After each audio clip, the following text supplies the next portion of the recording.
2024 সালে এসএসসি জিডির যে এক্সাম হয়েছিল সেই এক একটা শিফট তুলে দেখো 50+ শিফট হয়েছিল, এক একটা শিফট তুলে পার্ট দিয়ে 2টো করে শিফট আমি তোমাদের মাঝে দেবো, ঠিক আছে। আর না হলে পরে একবারে দেখো একবারে পিডিএফ দিয়ে দিলে পরে তোমরা পড়ো না, শুধু পিডিএফগুলো নিয়ে জমা করে রাখো, জমা করে রেখে কোনো লাভ নেই বস। তুমি যদি টেলিগ্রামে অ্যাড হয়ে পিডিএফগুলো সব নিয়ে জমা করে রাখো, আমি বলবো কোনো লাভ নেই। তোমাকে ক্লাসগুলো করতে হবে, আমি বলি এখানে ক্লাসগুলো করো, খুব অল্প সময়ের মধ্যে আমি ক্লাসগুলো করে তোমাদেরকে মানে বুঝিয়ে দেওয়ার চেষ্টা করি, চট করে একটু বুঝে নিয়ে পিডিএফটা তুলে আরেকবার রিভিশন করে দেবে, ভালোভাবে তোমার মাথায় থেকে যাবে। এই তথ্যগুলো কিন্তু তুমি অবশ্যই পড়বা। এই পিভিআরস এর প্রশ্ন তোমরা কেমনভাবে পড়ো আমি জানি না, আমি মনে করি পিভিআরস এর প্রশ্ন এইভাবে পড়তে হয়। দেখো কিভাবে পড়তে হয়। প্রথম প্রশ্ন এটা এসেছিল, এটা আমরা আজকে দেখবো যে 20 ফেব্রুয়ারি 2024 ফার্স্ট শিফটের প্রশ্নটা দেখবো। একটু পরেই আবার সেকেন্ড শিফটের ক্লাসটা পাবা, মানে পার ডে 2টো করে কিন্তু পাবা, ঠিক আছে। চলো দেখো, আমি তোমাদের জন্য কিন্তু বস আমি একটা মানে কি বলবো, এটা পার ডে একটা জব করি, তারপরেও কিন্তু দিনরাত খেটে তোমাদের জন্য এরকম খাটনি করে বাছাই করে পিডিএফ তৈরি করি। এবার সেইটার ফল অন্তত তোমরা দিও, তোমরা একটু কষ্ট করে পড়ে নিও, কেমন। দেখো প্রথম প্রশ্ন কি বলছে, কোন ভারতীয় সঙ্গীত শিল্পী প্রথম গায়ক যিনি সর্বোচ্চ বেসামরিক সম্মান ভারতরত্ন পান? প্রথম গায়ক, ভারতীয় সঙ্গীত শিল্পী প্রথম গায়ক যিনি সর্বোচ্চ বেসামরিক সম্মান পান তিনি কে? এম.এস. শুভ্রলক্ষ্মী। এম.এস. শুভ্রলক্ষ্মী, অপশন 3 আমাদের সঠিক উত্তর। চলো অপশন 1 রয়েছে জাকির হোসেন। জাকির হোসেন একজন তবলা বাদক, তবলা বাজায়। জাকির হোসেন কি করে? তবলা বাজায়। 2023 সালে পদ্মবিভূষণ পেয়েছে। একটা পয়েন্ট মাথায় রাখবে, 2023-এ পদ্মবিভূষণ পেয়েছে। আর রহমান, আচ্ছা আর রহমান একজন সুরকার, 2010-এ পদ্মভূষণ পেয়েছে, পদ্মভূষণ, 10-এ ভূষণ আর 2000-এ পদ্মশ্রী। তাহলে আর রহমান একজন সুরকার, 2010-এ পদ্মভূষণ, 2000-এ পদ্মশ্রী। আচ্ছা এম.এস. শুভ্রলক্ষ্মী একজন ভারতীয় সঙ্গীত শিল্পী যিনি প্রথম গায়ক যিনি সর্বোচ্চ বেসামরিক সম্মান ভারতরত্ন পেয়েছেন। প্রথম গায়ক যিনি সর্বোচ্চ বেসামরিক ভারতরত্ন পেয়েছেন এম.এস. শুভ্রলক্ষ্মী। ভারতরত্ন কত সালে পেয়েছেন? 1998 সালে, মাথায় রাখবে। পদ্মভূষণ পেয়েছেন 54-তে, 1954-তে। রমন ম্যাগসেসে পুরস্কার পেয়েছেন 74-এ, 1974-এ এম.এস. শুভ্রলক্ষ্মী রমন ম্যাগসেসে পুরস্কার পেয়েছেন। আর.ডি. বর্মন পঞ্চম দা নামে পরিচিত, কে? আর.ডি. বর্মন। আচ্ছা দেখো গুরুত্বপূর্ণ তথ্য, 2024 সালে কে মানে কয়জন ব্যক্তি ভারতরত্ন পেয়েছেন? 5 জন ব্যক্তি ভারতরত্ন পেয়েছেন। কে? কর্পূরী ঠাকুর, লালকৃষ্ণ আদবানি, পি.ভি. নরসিমা রাও, চৌধুরী চরণ সিং, এম.এস. স্বামীনাথন। সবগুলো মাথায় রাখবে, ঠিক আছে। চলো 2 নম্বর প্রশ্ন দেখো, পিভিআরস এর প্রশ্ন পড়া মানে আমি মনে করি এইভাবেই পড়তে হয়, তবেই কাজ হবে, নাহলে কিন্তু এই শুধু পিভিআরস এর প্রশ্ন আর অ্যান্সারটা করলাম চলে গেলাম হলো না, ওতে কিন্তু কোনো লাভ নেই, ঠিক আছে বস। দেখো কোন ভারতীয় নৃত্যশিল্পী 2018 সালে ওড়িশি নৃত্যের জন্য সঙ্গীত নাটক একাডেমি পুরস্কার জিতেছে? দেখো 2018 প্রশ্ন তুলে দিয়েছে, 24-এ এক্সাম হয়েছে, 18টা তুলে দিয়েছে। তাহলে এবার কিন্তু বস এই 20, 22, 19, 20, 22, 23 এগুলো কিন্তু দারুণ গুরুত্বপূর্ণ। একটু কষ্ট করে ভালো স্কোর করতে গেলে কিন্তু বস এগুলো তোমাকে মাথায় রাখতেই হবে। তাহলে আমরা কি দেখলাম, 2018 সালে ওড়িশি নৃত্যের জন্য সঙ্গীত নাটক একাডেমি পুরস্কার জিতেছেন সুরপা সেন। কি বললাম? সুরপা সেন। তাহলে 2018-তে সুরপা সেন, 19-এ সুতপা তালুকদার, 20-তে রবীন্দ্র অতিবুদ্ধি, 22-এ নিরঞ্জন রাউত, ঠিক আছে, আর 23-এ স্নেহপ্রভা সামন্ত রায়। মাথায় রাখবা কি করে? দেখো উড়িষ্যি সঙ্গীত নাটক 18, 19, 20, 22, 23, 18, 19, 20, 22, 23, সুরপা, সুতপা, রবীন্দ্র, নিরঞ্জন, স্নেহপ্রভা। সুরপা, সুতপা, রবীন্দ্র, নিরঞ্জন, স্নেহপ্রভা। আমি একটা বুঝিয়ে দিলাম এইভাবে। এবার তুমি কিন্তু তোমার মতো করে তৈরি করে নিবা, যেটা তোমার মাথায় থাকবে। তোমার এখানে মাথায় থেকে যাবে, ওই তো দাদা বলেছিল উড়িষ্যের জন্য 18, 19, 20, 21 নেই, 22, 23। আর শুরুটা হবে কেমন করে? সুরপা হবে, সুতপা হবে, রবীন্দ্র হবে, নিরঞ্জন হবে, স্নেহপ্রভা হবে। ব্যাস এইভাবে পরপর হবে 18, 19, 20, 22, 23। এটা আমি তোমাকে কৌশল একটা ধরিয়ে দিলাম। এবার পরপর প্রত্যেকটা প্রশ্নে যদি আমি তোমাকে এইভাবে কৌশল ধরাতে যাই, তাহলে কিন্তু বস একটা ক্লাস 1 ঘন্টা লেগে যাবে, সেটা মানে সময়টা অনেক লেগে যাবে। সেই জন্য আমি তোমাকে একটা বুঝিয়ে দিলাম যে কীভাবে তুমি মাথায় রাখবে। এইভাবে তুমি প্রত্যেকটা প্রশ্ন মাথায় রাখতে পারো, ঠিক আছে।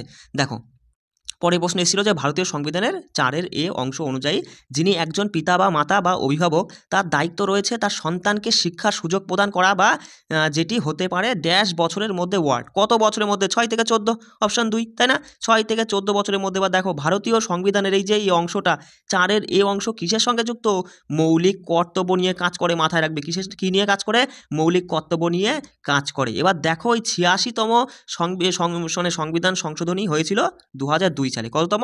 86তম সংশোধনী করা হয় সংবিধানের 2002 সালে, যেখানে 21-এর এ ধারার মধ্যে তোমার এই এটা রাখা হয় যে 6 থেকে 14 বছর বয়সী সমস্ত শিশুকে শিক্ষার অধিকার দেওয়া হবে, যেটা একটা মৌলিক অধিকারের মধ্যে রাখা হয়। কত ধারার মধ্যে? 21-এর এ ধারার মধ্যে কিন্তু রাখা হয়েছে। এই তথ্যগুলো তুমি অবশ্যই মাথায় রাখবে। পরের প্রশ্ন দেখো, বলছে দেখো যে ভারতীয় মহাদেশে পরিচিত লেখার তোমার হচ্ছে প্রাচীনতম রূপটির নাম কি? ভারতীয় উপমহাদেশে পরিচিত লেখার প্রাচীনতম রূপটির নাম হচ্ছে সিন্ধু। সিন্ধুলিপি। আর একটা কথা বলি বস, দেখো আমি একটু মানে কি বলবো, তাড়াতাড়ি করে বলছি। যাই হোক, কোনো একটা হয়তো মিস্টেক হয়ে গেলে পরে কিছু মাইন্ড করবে না, ঠিক আছে? কারণ যারা বুদ্ধিমান তারা কিন্তু এসব কিছু মাইন্ড করে না, ঠিকঠাক পড়ে নেয়। যারা মানে কি বলবো, অনেকে কমেন্ট করে দাদা তুমি ভুল বলছো ওটা, ঠিক আছে? একটু হয়তো মিস্টেক হয়ে যেতে পারে কোনো সময়, কারণ দেখো মানে বিভিন্ন রকমের কাজের মধ্যে রয়েছে, তোমাদের পিডিএফগুলো করে মানে পড়িয়ে দিয়ে আবার তোমাদের পিডিএফ তৈরি করবো, আবার নিজের একটা পার্সোনাল মানে জব করি, সেখানে একটা চাপ রয়েছে। বিষয়টা বুঝতে পারছো কি চাপের মধ্যে আছি? রাত ভরে তোমাদের পিডিএফ করতে হয় এখন এই কয়দিন। যাই হোক, একটু পড়ে নিবা, কিছু মাইন্ড করবা না, ঠিক আছে? চলো তুমি এইভাবে পড়ে নাও না, আমি তো রয়েছি, কোনো অসুবিধা হলে আমাদের সঙ্গে যোগাযোগ করবা। দেখো মাথায় রাখবা, সিন্ধুলিপি প্রায় হচ্ছে 3300 খ্রিস্টপূর্বাব্দ বা তারও আগে থেকেই মানে ব্যবহার করা হয়ে আসছে। তো এখানে গুরুত্বপূর্ণ তথ্য দেখো, রঙ্গনাথ রাও, কি বললাম, রঙ্গনাথ রাও সিন্ধুলিপির পাঠোদ্ধার করেছিলেন। ভারতের প্রাচীনতম লিখন পদ্ধতি কিন্তু ব্রাহ্মী লিপি, কি বললাম, ভারতের প্রাচীনতম লিখন পদ্ধতি ব্রাহ্মী লিপি। 1950 সালে ভারতের সংবিধানের 343 নং ধারাতে হিন্দিকে সরকারি ভাষা হিসাবে ঘোষণা করা হয় দেবনাগরী লিপিতে। দেখো দেখো এখানে দারুণ গুরুত্বপূর্ণ তথ্য মাথায় রাখবে। 1950 সালে ভারতের সংবিধানে হিন্দিকে সরকারি ভাষা হিসেবে ঘোষণা করা হয়, আর এটা নগরী লিপিতে লেখা হয়েছিল কিন্তু এই হিন্দি। মাথায় রাখবে সংবিধানে কোন ধারায় রয়েছে, এটা তোমার হচ্ছে 343 নং ধারার মধ্যে রয়েছে। চলো বলছে দেখো, মহিলা সংরক্ষণ বিল 2023 অনুসারে লোকসভা এবং রাজ্য বিধানসভার কয়টি বা হচ্ছে কতগুলো আসন মহিলাদের জন্য সংরক্ষিত থাকবে, সেটা হচ্ছে 1/3, অপশন 2, ঠিক আছে? এবার দেখো এটা কিন্তু 2023 সালে তোমার হচ্ছে এই মহিলা সংরক্ষণ বিলটা পাস হয়েছিল 2023 সালে 106তম সংবিধান সংশোধনী আইনের দ্বারা। বলা হয়েছিল যে একটি লোকসভা রাজ্য বিধানসভার সমস্ত আসনের 1/3 মহিলাদের জন্য সংরক্ষণ করা হবে। এটা কোন ধারার মধ্যে পড়ে? 343-এর এ ধারার মধ্যে পড়ে কিন্তু। 104তম সংবিধান সংশোধনটাও কিন্তু এবার গুরুত্বপূর্ণ, মাথায় রাখবা। 104তম সংশোধন 2020 সালে হয়, যেখানে বলা হয় লোকসভা ও রাজ্য বিধানসভাগুলিতে এসসি ও এসটিদের মানে তোমার হচ্ছে উপজাতি মানে তপশিলি উপজাতিদের আসন সংরক্ষণের সময়সীমাটা 10 বছর বাড়ানো হবে। দারুণ গুরুত্বপূর্ণ তথ্য, পরীক্ষায় তুলে দেবে যে 104তম সংবিধান সংশোধনী আইন যারা লোকসভা ও রাজ্য বিধানসভায় তপশিলি ও তোমার হচ্ছে উপজাতিদের কত শতাংশ, বা বলে দিল শতাংশ নয় মানে কত বছরের জন্য আসন সংরক্ষণের সময়সীমা বাড়ানো হয়েছে 10 বছরের জন্য। মানে বিষয়টা বুঝতে পারছো, এরকম টাইপের প্রশ্ন কিন্তু আসবে, পড়ে মুখস্থ করে নাও। তারপরে পরের প্রশ্ন দেখো, পণ্ডিত বিরজু মহারাজ ছিলেন একজন ভারতীয় নৃত্যশিল্পী, সুরকার, গায়ক এবং ভারতের কত্থক বোঝা যাচ্ছে, তাহলে পণ্ডিত বিরজু মহারাজ একজন কত্থক নৃত্যশিল্পী। কত্থক নৃত্যের ড্যাশ কালকা বিন্দাদিন ঘরানার প্রবক্তা, বলো। কত্থক নৃত্যের লখনৌ ঘরানার প্রবক্তা। দেখো দেখো এখানে মাথায় রাখবা, কত্থক নৃত্যের 3খানা কিন্তু রয়েছে তোমার ঘরানা। দেখো এখানে আমি তুলে দিই, এই যে কত্থক নৃত্যের মানে 3টি ঘরানা রয়েছে, জয়পুর ঘরানা, লখনৌ আর বেনারস ঘরানা। তা এই পণ্ডিত বিরজু মহারাজ তিনি কিন্তু লখনৌ ঘরানার সঙ্গে যুক্ত, আর কত্থক নৃত্যশিল্পী একজন। মাথায় রাখবে এই লখনৌ ঘরানার ভিত্তি স্থাপন করেছিলেন ওস্তাদ বকশু খান, কি বললাম, ওস্তাদ বকশু খান লখনৌ ঘরানার ভিত্তি স্থাপন করেছিলেন। লখনৌ ঘরানা 3টি মানে কত্থকের 3টি ঘরানা আমি তো বলে দিলাম। তার সাথে মাথায় রাখবে দারুণ গুরুত্বপূর্ণ তথ্য, দেখো জানকী প্রসাদ যিনি কত্থকের বেনারস ঘরানার সঙ্গে যুক্ত। মাথায় রাখবে হাড্ডু এবং হাসু খান নামগুলি গোয়ালিয়র ঘরানার সাথে যুক্ত। এটা দারুণ গুরুত্বপূর্ণ বলে আমি কিন্তু এটা তুলে দিয়েছি। মাথায় রাখবে হাড্ডু ও হাসু খান এই নামগুলো হচ্ছে গোয়ালিয়র ঘরানার সঙ্গে যুক্ত। তার সাথে আর একটা পয়েন্ট আছে, দেখে নাও, যে কত্থক নৃত্যের বিখ্যাত নৃত্যশিল্পীর মধ্যে রয়েছেন জানকী প্রসাদ, পণ্ডিত বিরজু মহারাজ আর সীতারা দেবী। এই 3জন ব্যক্তি দারুণ গুরুত্বপূর্ণ, প্রায় অধিকাংশ মানে পরীক্ষায় কত্থক থেকে মানে কোন ব্যক্তি কত্থক নৃত্যের সঙ্গে যুক্ত আসলে পরে এই 3টেই তুলে দিয়েছে। জানকী প্রসাদ মাথায় রাখবা, বিরজু মহারাজ, সীতারা দেবী, এই 3জনার ব্যক্তির নাম কিন্তু মাথায় রাখবে।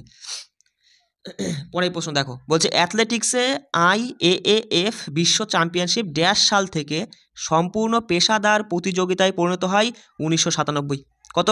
1997 সাল থেকে তোমার এই যে IAAF, যাকে বিশ্ব অ্যাথলেটিক্স চ্যাম্পিয়নশিপও বলা হয়, এটা তোমার হচ্ছে সম্পূর্ণ পেশাদার প্রতিযোগিতায় পরিণত হয়। দেখো 19তম সংস্করণ যেটা 2023 সালে, 2023-এ 19তম সংস্করণ হয়েছিল হাঙ্গেরির বুদাপেস্টে, আর 2025-এ 20তম সংস্করণ হবে জাপানের টোকিওতে। মাথায় রাখবে কিন্তু এই যে তোমার বিশ্ব অ্যাথলেটিক চ্যাম্পিয়নশিপ 2025-এ কোথায় হবে? জাপানের টোকিওতে 20তম সংস্করণ। আর 23 সালে তোমার 19তম সংস্করণ যেটা হাঙ্গেরি বুদাপেস্টে হয়েছে, এগুলো মাথায় রাখবা। পরের প্রশ্ন বলছে দেখো, 2015 সালে ভারতের পরিকল্পনা কমিশনের জায়গায় কোন প্রতিষ্ঠানটি প্রতিষ্ঠিত হয়? বুঝতেই পারছো, পরিকল্পনা কমিশন বা যোজনা কমিশন তুলে দিয়ে নীতি আয়োগ নিয়ে আসে প্রধানমন্ত্রী নরেন্দ্র মোদী। দেখো বিষয়টা বুঝে নাও, চলো বুঝে পড়তে হবে। বলছে দেখো, পরিকল্পনা কমিশন বা যোজনা কমিশন তোমার হচ্ছে 1950 সালে 15ই মার্চ জওহরলাল নেহরু প্রতিষ্ঠা করেছিল বা গঠন করেছিল, বেশ ভালো কথা। তারপরে তোমার হচ্ছে প্রধানমন্ত্রী নরেন্দ্র মোদী 2014 সালে 13ই আগস্ট এটি ভেঙে দিয়ে 2015 সালে 1 জানুয়ারি। এই ডেটটাও গুরুত্বপূর্ণ, 2000 সাল শুধু মাথায় রাখলে হবে না, কি বললাম বিষয়টা বুঝতে পারছো? 2015 সালের 1 জানুয়ারি নীতি আয়োগ গঠন করেছে। ওই পরিকল্পনা কমিশন তুলে দিয়ে নীতি আয়োগ গঠন করে কে? প্রধানমন্ত্রী নরেন্দ্র মোদী। কত সালে গঠন করে? নীতি আয়োগ গঠন করেন তিনি 2015 সালে 1 জানুয়ারি। দেখো নীতি আয়োগের অধ্যক্ষ সবসময় ভারতের প্রধানমন্ত্রী যিনি থাকেন তিনি হন। বর্তমানে নরেন্দ্র মোদী রয়েছেন, তিনি কিন্তু নীতি আয়োগের অধ্যক্ষ। দেখো বর্তমানে নীতি আয়োগের সিইও বা প্রধান কার্যনির্বাহী অধিকর্তা বলতে পারি আমরা, তিনি হলেন বিভিআর সুব্রহ্মণ্যম। নামটা মাথায় রাখবে অবশ্যই। দেখো নীতি আয়োগ কেন্দ্র ও রাজ্য উভয় স্তরের জন্য থিঙ্ক ট্যাঙ্ক হিসাবে কাজ করে। দারুণ দারুণ তথ্য মাথায় রাখবা। কি বললাম? নীতি আয়োগ কেন্দ্র ও রাজ্য উভয় স্তরের জন্য থিঙ্ক ট্যাঙ্ক হিসাবে কাজ করে। মাথায় রাখবা, এক একটা পয়েন্ট মাথায় রাখবা। পরে এই প্রশ্নটা দেখে নাও। এই প্রশ্নটা এসেছিল যে বড় হিন্দু উৎসব দীপাবলির অনুরূপ, মানে দীপাবলির মতনই উৎসবটা, তা বলছে নিম্নলিখিত কোন উপাধি দ্বারা এটা উদযাপন করা হয়? এটা হচ্ছে ভার্লিয় কোকনা উপাধি দ্বারা উদযাপন করা হয়। এর সাথে গুরুত্বপূর্ণ তথ্য দেখে নাও। মাদাই উৎসব, দারুণ তথ্য, এক একটা মানে বাছাই করে সেইভাবে তোমাদের তুলে দিয়েছি, এগুলো পড়ে একদম মানে মুখস্থ করে যাবা। মাদাই উৎসব যেটা প্রধানত গোন্ড উপজাতি দ্বারা উদযাপন করা হয়, মাথায় রাখবে। ভোগাড়িয়া হলো শীতের শেষ এবং বসন্তের সূচনা, মানে বসন্তের শুরুতে, সেই উপলক্ষে মধ্যপ্রদেশের ভিল উপজাতিদের দ্বারা উদযাপন করা একটি উৎসব। কোন উপজাতিদের দ্বারা? ভিল। কোথাকার? মধ্যপ্রদেশের ভিল উপজাতিদের দ্বারা উদযাপন করা তোমার একটা শীতের শেষ বা বসন্তের শুরুতের একটা উৎসব হচ্ছে ভোগড়িয়া, মাথায় রাখবা। কর্ম উৎসব হলো এটি প্রাচীন উপজাতীয় উৎসব যা ওরাও আর মুন্ডা উপজাতিদের দ্বারা উদযাপন করা হয়ে থাকে। তার সাথে দেখে দাও পরে পয়েন্ট, নাগাজি, দারুণ গুরুত্বপূর্ণ পয়েন্ট কিন্তু। নাগাজি উৎসব মধ্যপ্রদেশের ভিল উপজাতি দ্বারা পালিত হয়। তার সাথে এবার দেখে নাও চটপট। দেখো তোমাদের উৎসব রিলেটেড আমি কিন্তু একটা পিডিএফ দিয়ে দিয়েছি, সেখানে কিন্তু যাবতীয় তথ্য রয়েছে, বা তার মধ্যে থেকে দেখো বেশ কিছু তথ্য কিন্তু তুমি এখানে নতুন দেখতে পাচ্ছ। তার মানে আমি এটা কেন এক্সট্রা দিলাম তোমাকে? কেন দিলাম? কারণ ওখানে ওইগুলো দেওয়া হয়নি, কারণ সবসময় সবগুলো খুঁজে পাওয়া যায় না, বা সবসময় সব কিছু এক জায়গায় মানে করতে গেলে কিন্তু অনেক সময় লেগে যাবে, আর সবসময় সব কিছু খুঁজেই পাওয়া যায় না। এবার যখন যে জিনিসটা খুঁজে পাই সেটা আমি চট করে একটা পার্ট করে সেখানে, তেমন আমি তোমাদের কী করছি দেখো, আমার নির্দিষ্ট একটা খাতা রয়েছে, মানে যেখানে তোমার হচ্ছে উৎসব রিলেটেড একটা খাতা। উৎসব রিলেটেড আমি তোমাদের যাবতীয় যা তথ্য দিলাম, এবার আবার মানে প্রশ্ন ঘাটতে উৎসব রিলেটেড আরও 5টা নতুন প্রশ্ন পেলাম, সেখানে সেটার সাথে আবার অ্যাড করে নিলাম। এইভাবে প্রত্যেকটা টপিক কিন্তু আমি তোমাদের অ্যাড করাই, বুঝতে পারছো? বা সেগুলো যেগুলো হচ্ছে আমি ওইখানে দিইনি, সেগুলো তুমি এখান থেকে পেয়ে যাচ্ছ। ঠিক আছে? অনেকে আবার মনে করে দাদা উৎসবটা পুরো পিডিএফ পড়ে নিয়েছে, এই ক্লাসটা হয়তো করলো না, পরীক্ষায় চলে আসলো যে চাপচরকুট হচ্ছে কোন রাজ্যে পালিত একটি উৎসব। সে বলবে দাদা তুমি যে পিডিএফ দিয়েছো তার মধ্যে তো আমি পাইনি, কমন পাইনি। কি করে হবে? তুমি তো ঠিকঠাক সব ক্লাস করো না, বিষয়টা বুঝতে পারলে? এই জন্য সব কিছু করতে হয়। চলো দেখো, চাপচরকুট হচ্ছে মিজোরামের মিজোদের দ্বারা উদযাপন করা একটি উৎসব, মাথায় রাখবে, দারুণ তথ্য। বৈশাখী একটি শিখ নববর্ষ এবং পাঞ্জাবের ফসল কাটার উৎসবকে চিহ্নিত করে। কোথাকার? বৈশাখী পাঞ্জাবের, মাথায় রাখবে। ফুলদেই উৎসব উত্তরাখণ্ডের কুমকুম অঞ্চলে উদযাপন করা হয়। টুসু পরব ঝাড়খণ্ডের সাঁওতাল সম্প্রদায়ের একটি ফসল কাটার উৎসব।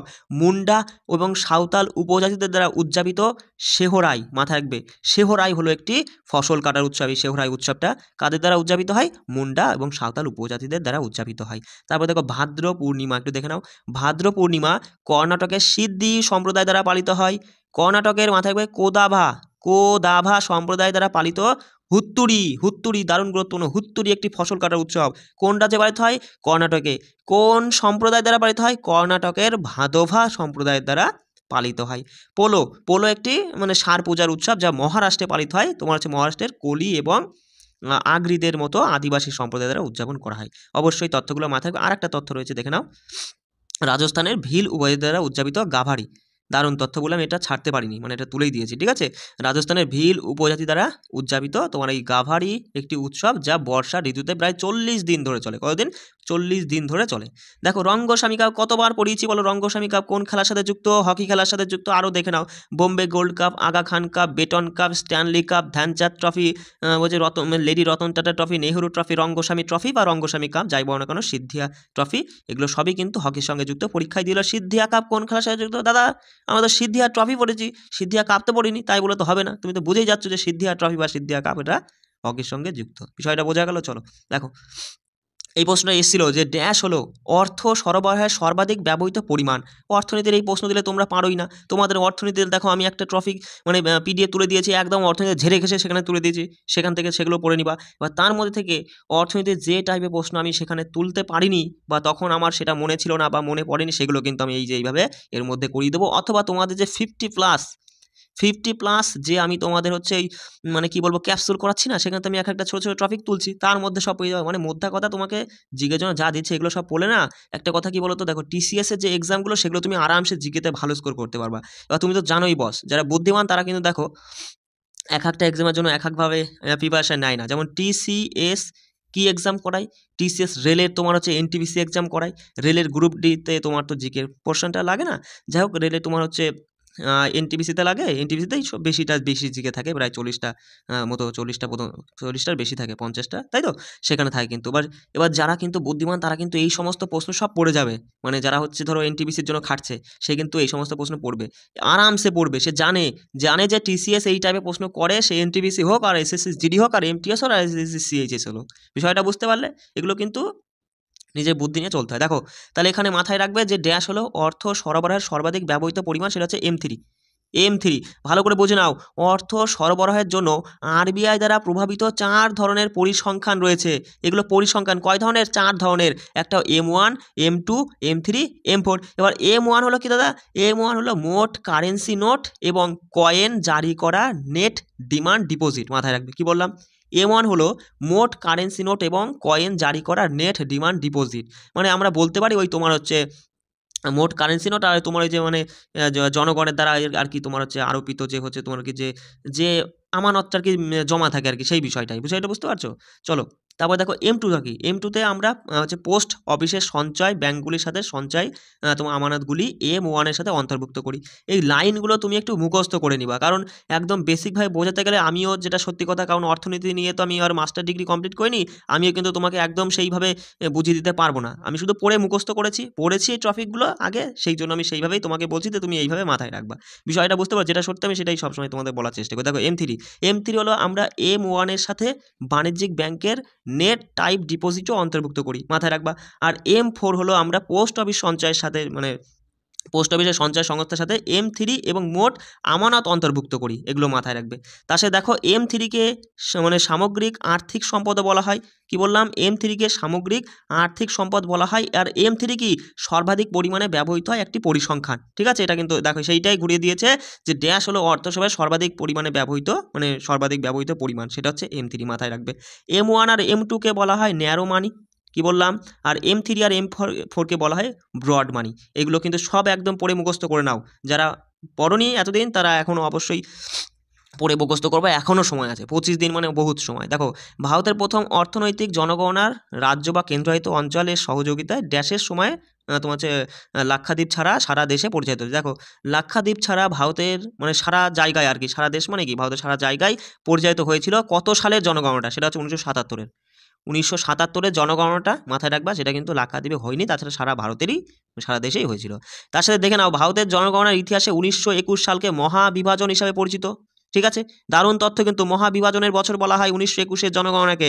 ভারতের সম্পূর্ণ জনগণনা বা সম্পূর্ণ বা পূর্ণ আদমশুমারি হয়েছিল 81-তে। পূর্ণ কথাটা বা সম্পূর্ণ আদমশুমারি 81, মাথায় রাখবে। দেখো 2011 সালে আদমশুমারি অনুসারে শিশু লিঙ্গানুপাত কত? তোমার ওই 919 জন মহিলা প্রতি 1000 জন শিশু, মানে পুরুষ শিশু আর কি। বিষয়টা বুঝতে পারছো? 2011 সালে আদমশুমারি অনুসারে মিজোরাম দেশের দ্বিতীয় সর্বনিম্ন জনবহুল রাজ্য, মাথায় রাখবা। 2011 আদমশুমারি রিপোর্ট অনুসারে ভারতের অরুণাচল প্রদেশ রাজ্যে তোমার হচ্ছে সাক্ষরতা হার দ্বিতীয় সর্বনিম্ন। একটা পয়েন্ট মাথায় রাখবে। 2011 সালের জনগণনা অনুসারে সাক্ষরতার হারের দিক থেকে কেরালার দ্বিতীয়, মানে কেরালার বিপরীত মেরুতে রয়েছে বিহার রাজ্য। প্রশ্ন কীভাবে ঘুরিয়ে দিয়ে জানো? এই প্রশ্নটা এইভাবে আসবে যে 2011 সালের জনগণনা অনুসারে সাক্ষরতার হারের দিক থেকে কেরালার বিপরীত মেরুতে কোন রাজ্য বা ড্যাশ রাজ্যটি অবস্থিত? করো ঠেলা, বিহার, উত্তরপ্রদেশ, ঝাড়খণ্ড এরকম দিয়ে দিল, সঠিক উত্তর কিন্তু তোমাকে বিহার করে আসতে হবে। বিষয়টা বুঝতে পারছো? এগুলো একটা পয়েন্ট কিন্তু আমি সেইভাবে বাছাই করে তুলেছি, পড়ে নিবা। সত্যশোধক সমাজের প্রতিষ্ঠা বলো, এইসব প্রশ্ন কিন্তু ভুল করলে মনে করবো তুমি বস পরীক্ষায় পাস করতেই পারবা না, পরিষ্কার কথা, ঠিক আছে? কারণ এইসব প্রশ্ন একদম মানে এখন সবার ঠোঁটে ঠোঁটে লেগে থাকে। হ্যাঁ, জ্যোতিরাও ফুলে সঠিক উত্তর। দেখো চটপটে একটা একটু দেখে নাও। তত্ত্ববোধিনী সভা, দেবেন্দ্রনাথ ঠাকুর প্রার্থনা, আত্মারাম পাণ্ডুরঙ্গ সত্যশোধক সমাজ, জ্যোতিরাও ফুলে আর্য সমাজ, স্বামী দয়ানন্দ সরস্বতী রামকৃষ্ণ মিশন, স্বামী বিবেকানন্দ মিত্র মেলা, বিনয় দামোদর সাভারকর অনুশীলন সমিতি দেখে নাও, প্রমথনাথ মিত্র আর সতীশচন্দ্র বসু। ঢাকা অনুশীলন সমিতি পুলিন বিহারী দাস, ঠিক আছে? আর ইন্ডিয়া লিগের প্রতিষ্ঠাতা শিশির কুমার ঘোষ, দেখে নিবা, ঠিক আছে? চলো পরের প্রশ্ন দেখো কি এসেছিল, যে মেন্ডেলিভ যখন তার কাজ শুরু করেন সেই সময় কয়টি উপাদান কতগুলো? 63। 63, মাথায় রাখবে। মেন্ডেলিভ যখন কাজ শুরু করেন তখন সেই সময়ে কতগুলো উপাদান মানে মৌল ছিল, 63টা মৌল আবিষ্কৃত হয়েছিল। তা মাথায় রাখবে মেন্ডেলিভ পর্যায় সারণী তৈরি করেছিলেন পারমাণবিক ভরের উপর ভিত্তি করে। দারুণ তথ্য, পারমাণবিক সংখ্যা নয়, পারমাণবিক ভরের উপর ভিত্তি করে কিন্তু মেন্ডেলিভ পর্যায় সারণী সাজিয়েছিল, ঠিক আছে। দেখো, আর মেন্ডেলিভে তার পর্যায় সারণীতে নোবেল গ্যাসগুলো খুঁজে পায়নি, তাই নোবেল গ্যাসগুলো মেন্ডেলিভ পর্যায় সারণীতে অন্তর্ভুক্ত করেছিল না। নোবেল গ্যাস মানে নিষ্ক্রিয় গ্যাস, তাদেরকে 18 নম্বর গ্রুপে রাখা হয়েছে। বিষয়টা বুঝতে পারছো? তার সাথে মাথায় রাখবা তিনি দেখো তিনি হচ্ছে উপাদানগুলিকে পর্যায়ক্রমিক এবং দলগুলিকে মানে উল্লম্বভাবে সাজে, মানে তিনি হচ্ছেন কি ওই যে তোমার হচ্ছে এইভাবে পর্যায় আর এইভাবে শ্রেণী, মানে 7টা পর্যায় 18টা শ্রেণী, এইভাবে তিনি সাজিয়েছিলেন কিন্তু, মাথায় রাখবা, ঠিক আছে।